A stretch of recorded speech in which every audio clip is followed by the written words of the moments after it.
안녕하세요. 복독방 기자들의 이데일리 오희나 기자입니다. 오늘은 김재경 투미부동산 컨설팅 소장님을 모시고 2023년 부동산 시장 전망에 대해 들어보겠습니다. 소장님 안녕하세요. 네, 반갑습니다. 부동산 주치 김재경 소장입니다.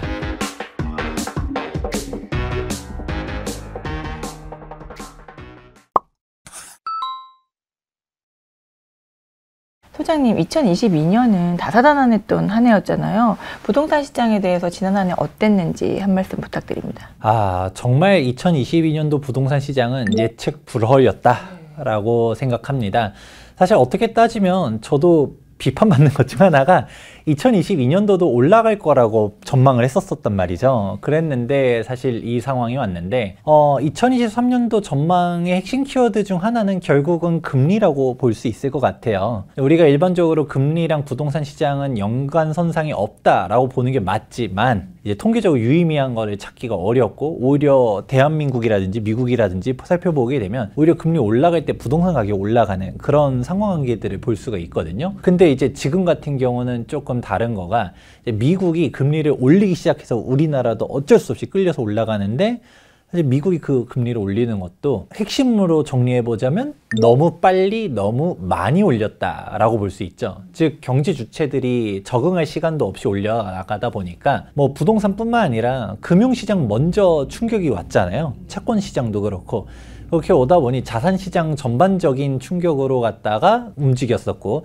그게 이제 실물 경제 시장으로도 즉 기업 영업활동하는데도 충격이 간다, 수출도 어렵다 이런 얘기들이 많이 나왔었던 게 바로 2022년도죠. 사실 어떻게 따지면 뭐 부동산 전문가라고 말할 것도 없이 뭐 경제 박사님들 금융 전문가분들도 이 시장을 맞추기가 어려웠었다. 그렇다 보니까 정말 일반 대중들 입장에서도 정말 충격적인 한 해였지 않았을까라고 생각합니다.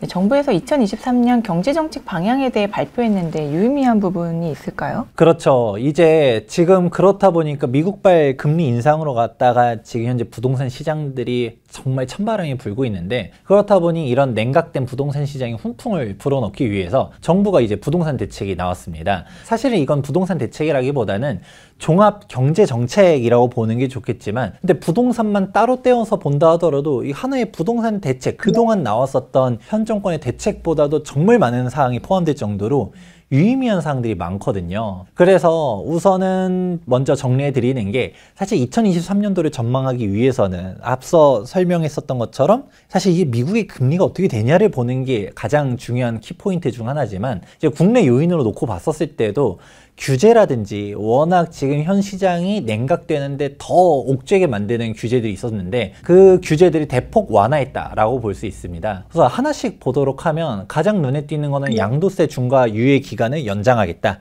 한 발 더 나아가서 아예 법령으로도 이 양도세 중과를 폐지하거나 완화하는 쪽으로 장기적으로 그렇게 가도록 하겠다. 라는 내용도 포함되어 있었고요. 저는 이거는 안 할 줄 알았었는데 취득세 중과도 완화하겠다라는 사항도 포함됐습니다. 그리고 이 부분 관련해서는 이미 유예가 될 거다 아니면 완화가 될 거다라는 말들이 많았었던 주택임대사업자 제도도 부활하는 쪽이 나왔거든요.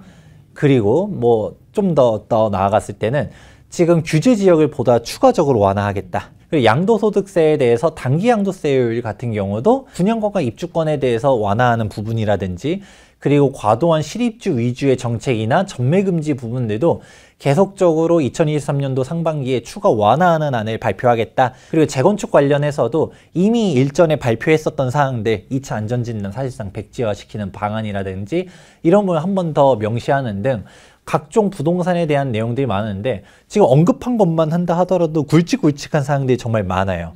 그리고 대출 규제도 다주택자들은 지금 대출이 1원도 안 나오는데 이 사항 같은 경우도 대출이 나올 수 있도록 풀어주는 등 이런 사항들이 나오다 보니까 그동안 냉각된 부동산 시장에 약간 좀 매수라든지 매도를 강제로 등 떠밀리던 상황들을 조금 완화해 줄 수 있다라고 볼 수 있습니다.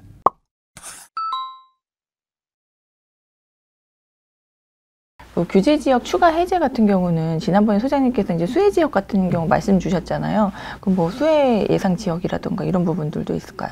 뭐 당연하겠지만 일단은 경기권에 남아있는 규제 지역이 광명, 하남, 과천, 성남 이렇게 4군데의 지역이 있거든요. 근데 해당 지역들 같은 경우는 명확하게 풀려 나갈 게 눈에 보이고요. 그리고 서울 내에서도 서울 전반적으로 다 풀어주기보다는 외곽 지역들, 노도강, 금관구 이런 식으로 풀어주겠죠. 해당 지역들 규제 완화할 때 한 번에 지금 투기과열지구라든지 조정대상 지역을 둘 다 풀어줄 수도 있겠지만 뭐 하나씩 푼다 하더라도 적어도 투기과열지구는 풀리게 명확하고 조정대상 지역은 그 다음에 풀어준다든가 그럼 그런 식으로 간다 했었을 때 지금 전매금지 관련해서도 완화책을 내년 상반기에 발표하겠다라는 안이 나오긴 했었지만 그 안이 나오기 전에도 투기과열 지구만 해제된다 했었을 때 재개발 재건축 전매금지가 완화된다든가 5년 재당첨 금지에서 벗어나진다든가 이런 규제 해제 효과들도 존재하기 때문에 그런 지금 규제 해제가 먼저 우선적으로 될 거라고 기대되는 지역들 같은 경우는 그러면 각자 규제 지역, 투기과열 지구 해제됐을 때 어떤 효과가 있는지 조정대상 지역이 해제됐을 때 어떤 효과가 있는지에 대해서 미리 알아두시게 되면 정말 유의미한 규제 완화책이라고 볼 수 있는 것이죠. 그 다주택자 세금에 대해서도 이제 여쭤보지 않을 수가 없는데 취득세하고 양도소득세 이런 부분들 규제 완화하고 뭐 대출도 허용하겠다 이런 부분들 아까 말씀하셨는데 이 부분이 부동산 시장에서는 다주택자들의 규제가 저희들 되게 강하잖아요. 이 부분은 좀 어떻게 보세요? 이게 정말 핵심적인 완화책이라고 보고 있습니다. 왜냐하면 사실 2023년도 전망을 하려 했었을 때 이번 대책이 안 나왔다라고 하면 2023년도 상반기는 무조건적인 암흑기가 올 거라고 전망을 했었거든요. 일단 가장 첫 번째로는 2023년도 상반기까지는 뭐 미국이 금리를 계속 올리는 것도 있을 거고 국내 요인으로 한정한다 하더라도 원래 원칙적으로는 양도소득세가 한시적 중과 유예가 5월 달에 발표가 됐었잖아요. 그게 만료되는 시점이 2023년도 5월 9일까지입니다. 그리고 또 6월 1일자로 종부세 부과 기준일이 되다 보니까 그 전에 팔려고 하는 다주택자들이 분명히 있게 되는 것이죠. 그러면 이제 5월 9일, 6월 1일이라고 했었을 때 잔금이 아무리 짧아야 2달에서 3달 정도는 잡거든요. 그러면 실질적으로 2023년도 2월에서 3월에는 다주택자 매물들에 대한 급매가 어마어마하게 쏟아질 것이고 시장이 막 충격이 올 거라고 전망을 했었는데 이 사항을 유예를 했다라고 볼 수 있는 거죠.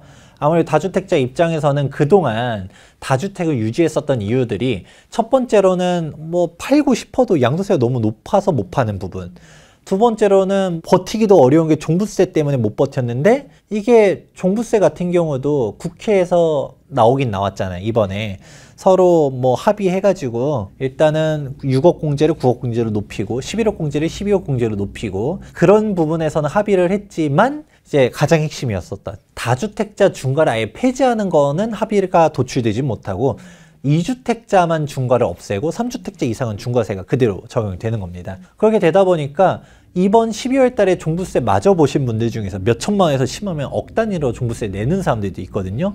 야, 이거 내년에도 또 맞을 수는 없겠다. 그나마 그래도 작년에는 버텼었던 사람들은 그래도 올라가면 제가 다주택자분들에게 종부세 세팅 안 돼 있으면 팔으셔야 됩니다 라고 얘기했었어도 소장님 그래도 올라가면 그게 남는 거 아니에요, 세금 내도 뭐 이런 식으로 얘기하신 분들이 많았었는데 그 희망도 없잖아요. 지금 전망이 언제 이게 반등할 것이냐에 대한 부분들도 막 엇갈리다 보니까 경기도 안 좋지, 그러면 양도세 유예해 줄 때 팔아야겠다 이런 사람들이 많았을 텐데 적어도 양도세 중과 유예가 5월 9일자로 끝나는 게 아니라 양도세 중과 유예를 일단 연장을 하겠다. 여기서 한 발 더 나아가서는 아예 제도적으로도 중과를 없애는 쪽으로 가겠다라는 식의 발표를 하다 보니까 사실상 등 떠밀려서 반강제적으로 매각되는 사람들이 일단은 숨을 돌리고서 좀 나중에 천천히 매각해야겠다라는 사람들도 등장할 수 있다라는 거죠.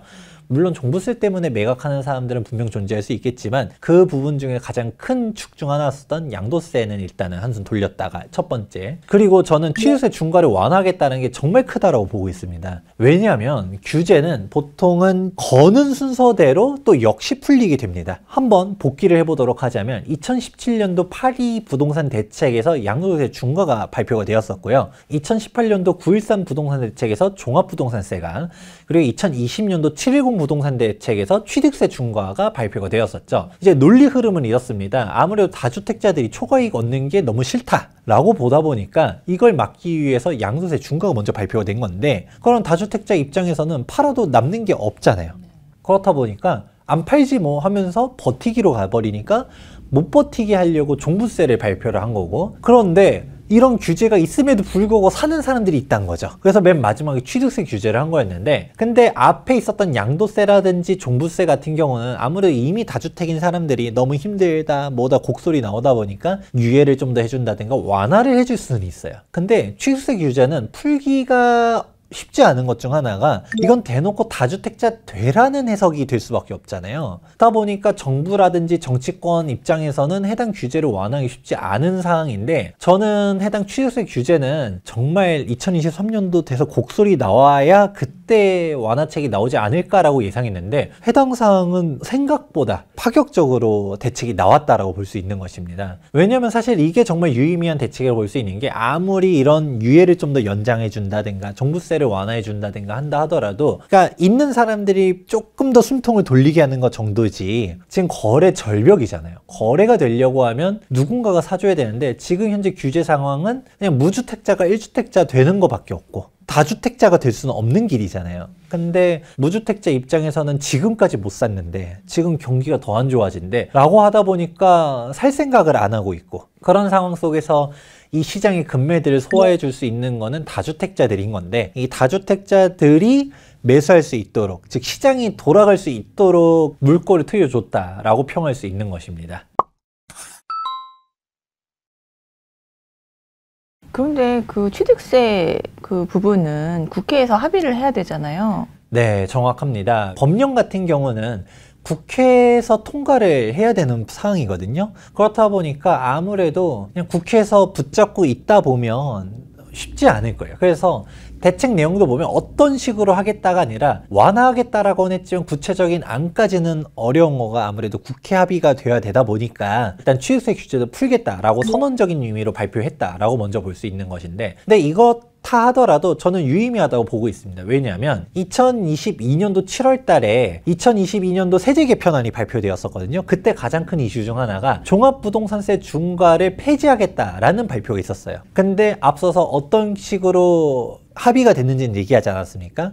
다른 사항들은 갖다가 다 국회 합의가 되었는데 이제 3주택 중과 폐지만 못 없앴다 라는 식으로 갔었죠. 근데 이런 사항조차도 어떻게 따지면 높게 제시를 하는 게 유의미하다고 봅니다. 왜냐하면 그동안 정부 정책이 뭐 이도저도 아닌 식의 맹탕 같은 정책들이 많았었는데, 대표적으로 재건축 초과이익 환수제 같은 경우만 하더라도 이거 가지고서는 택도 없지만 그거조차도 민주당에서는 부자 감세다, 이거 안 된다 라고 막고 있잖아요. 그런 상황인 건데, 일단 허들을 높게 제시해버리면 후퇴를 한다 하더라도 유의미한 개선책이 나오는 거죠. 맨 처음에 종합부동산세 같은 경우는 기억 다들 하시겠지만, 뭐 아예 안 된다라고 하다가 뭐 일시적 2주택만 조금 완화해 준다든가, 뭐 농어촌 저가주택 빼준다든가, 뭐 이런 식의 합의만 됐었잖아요. 그러다가 최근에 이제 종부세 공제 금액도 상향에 합의하고 2주택 중과 폐지도 이끌어내고 이렇게 간 것도, 지금 현재 부동산 경기가 워낙 안 좋다 보니까 아무리 민주당이라 한다 하더라도 어쩔 수 없는 부분이 있다라는 거죠. 민심이 너무 안 좋잖아요. 그러다 보니까 이 정도는 조금 합의해줘야겠다라는 상황이 나올 수 있는데, 처음부터 정부 안부터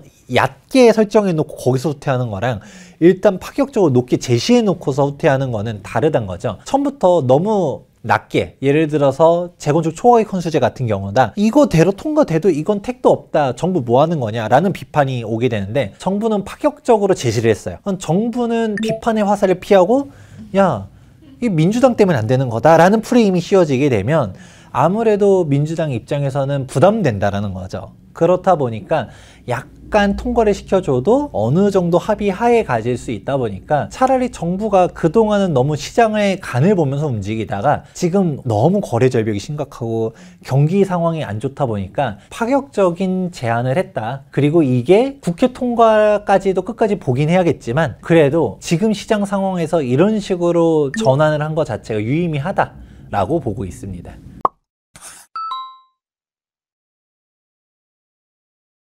소장님, 그동안 정부에서 이제 규제 완화책을 잇따라 발표를 했는데 시장에서 이제 영향력은 좀 제한적이었잖아요. 근데 이번에 정부에서 발표한 게 뭐 270만 호 공급도 속도 조절을 하겠다. 다주택자들도 규제 완화를 하겠다. 이번에는 좀 시장에 좀 영향이 있을까요? 그렇죠. 저는 정말 유의미한 사항이라고 보고 있는 게 일단 다주택자 입장에서 퇴로를 명확하게 이제 제시를 해줬어요. 그렇다 보니까 사실상 반강제적으로 정리되는 사항들이 이제 그렇지 않아도 된다라는 생각이 들 수 있게 되고, 그리고 현금은 있지만 내가 이미 유주택자다 보니까 어쩔 수 없었던 사람들의 입장에서는 아무래도 진짜 급매물들이 있으면 사고 싶은데 그런데 살 수 없게 되어 있었던 규제들이 완화되다 보니까 그 부분에서 이제 시장이 돌 수 있는 부분, 그리고 각종 전매 금지라든지 실거주 요건이라든지 그런 사항에 대한 규제 완화들도 나오다 보니까 지금 또 청약 시장 같은 경우도 지금 분양권 세금도 완화했잖아요. 그렇게 되면 사실 분양권 같은 경우도 지금 지방 같은 경우는 미분양 나온다, 청약 통장 몇 건 안 들어왔다, 이런 사항들도 기사로 심심치 않게 나오는데, 이 부분이 그런 시행사에 대한 위기로, 그리고 건설사에 대한 위기로, 그리고 증권사라든지 이런 대주단들에 대한 위기로도 전파될 수가 있는 거죠. 일단 분양을 활성화시켜야겠다라는 사항들도 나오다 보니까 그러면 아무래도 이런 시장에 대한 부분들이 조금 반등될 수 있다고 보고 있습니다. 왜냐하면 당장 단적으로도 둔촌주공 경쟁률 너무 낮다라고 하면서 둔촌주공보다도 마포 아현 2구역이 분양가가 훨씬 더 높았잖아요. 물론 그 이유는 후분양이기 때문이라는 이유도 있긴 하지만, 근데 아현 2구역 경쟁률이 훨씬 더 높아졌거든요. 물론 세대수가 없는 부분도 있지만 그 정도 수요도 이제 받쳐준다라는 거죠. 그런 상황 속에서 이런 전매 금지에 대한 완화라든가 세금에 대한 완화까지도 같이 접목되게 되면 수요자들 입장에서도 내년 가면 더 안 좋아질 텐데 라고 생각하면서 산다 하더라도, 혹은 청약을 넣더라도 내년에 할까 라고 했었던 사람들이 아닌가, 너무 기다리면 안 되나? 라고 생각하는 사람들이 늘 수도 있다라는 것이죠.